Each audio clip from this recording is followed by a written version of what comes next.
কতগুলো ফুল সব দিদিদের গেছে। দুবলোটা আমি তুলেছি, তো দুবলোগুলো ওখানে দারুণ হয়েছে। দিদির এটা পুরনো ঘর, এই কি অবস্থা হয়ে গেছে। এখানটায় ফুল দিল, একটু পরে নবান্নের প্রসাদ দিয়ে দিবে। দিদির ঠাকুর ঘর আর পুরনো ঘর এটা।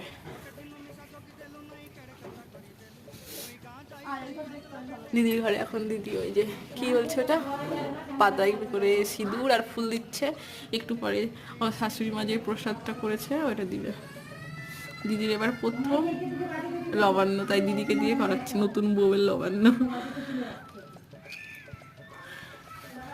গিন্নি হয়ে গেছে এই যে সব স্থলবদ্ধ ফুলগুলো ওর গাছের। ইয়াদি ওখানে মামি কি করছে, আলপনা দিচ্ছে, আলপনা দেওয়া হয়ে গেছে, এখন হচ্ছে ঠাকুরকে প্রসাদ দিচ্ছে।